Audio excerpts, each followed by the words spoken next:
Bonsoir, je m'appelle Gérard. Bon, d'habitude, on me répond bonsoir Gérard. Bonsoir Gérard. Alors, on m'a demandé de monter dans ce ballon. Moi, je dois avouer que j'ai rarement eu l'occasion de voir une montgolfière d'aussi près. En général, quand on me parle de ballon, on me demande plutôt de souffler dedans. Alors, je ne suis pas hyper à l'aise, moi, dans les airs. En plus, vous avez peut-être remarqué, les toilettes sont en réparation. Bon, j'ai pris ma bouteille parce qu'on ne sait jamais ce qui peut se passer.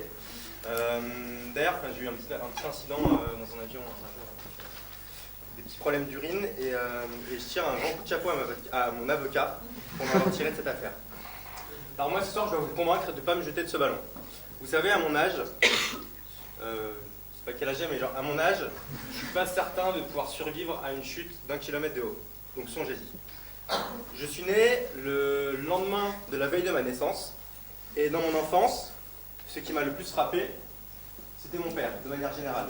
Et ce qui m'hallucinait, c'était sa capacité à me tenir la jambe. Moi, j'ai jamais compris comment il faisait, parce que quand j'essayais de tenir la jambe de mon fils Guillaume, j'y arrivais qu'une fois sur deux.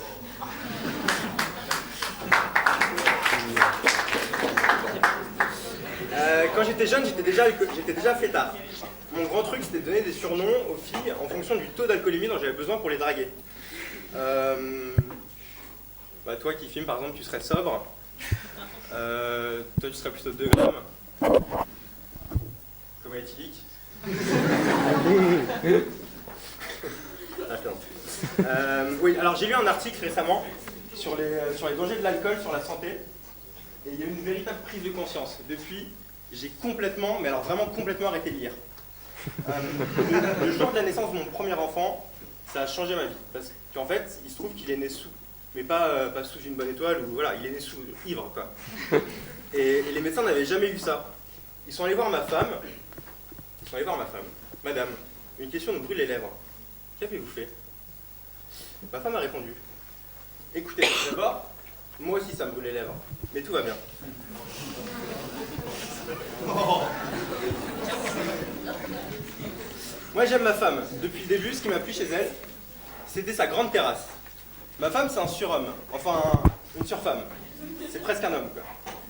Après cet épisode, je me suis quand même décidé à aller consulter pour savoir si j'étais alcoolique. En arrivant au rendez-vous, j'étais un peu éméché. Enfin, j'étais carrément torché.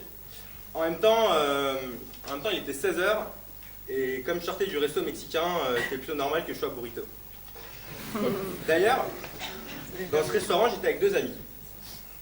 L'un des deux, profondément alcoolique, avait commandé 3 mojitos. Mon autre ami me dit, discrètement, il n'arrive pas à décrocher. Pourtant, il perd ses verres. Non, il perd pas ses verres, ils sont juste là. Je pensais que ça allait être drôle.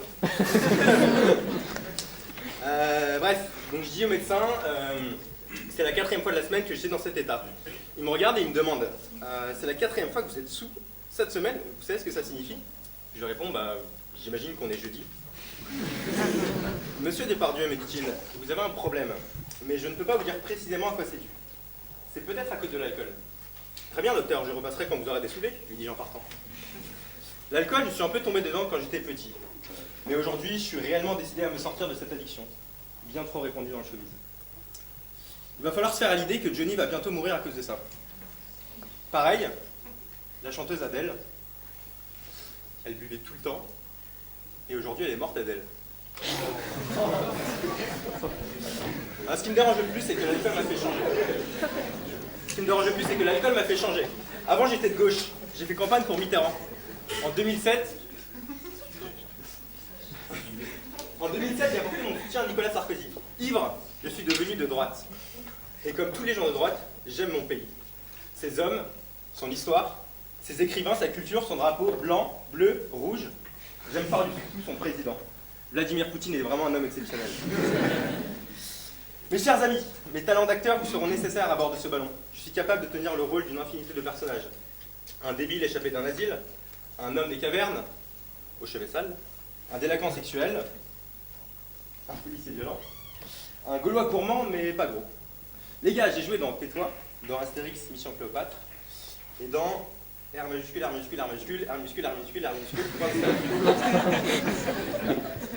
J'ai aussi joué Cyrano, et l'année prochaine j'ai joué DSK, mais bon, c'est des personnages pourris, donc enfin, j'en parle pas beaucoup plus. Alors, je veux rester dans ce ballon, c'est une idée fixe. Et je suis prêt à vous...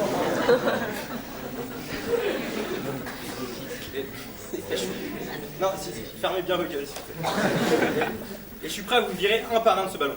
Je suis même prêt à vous virer deux par Dieu. Regardez-moi.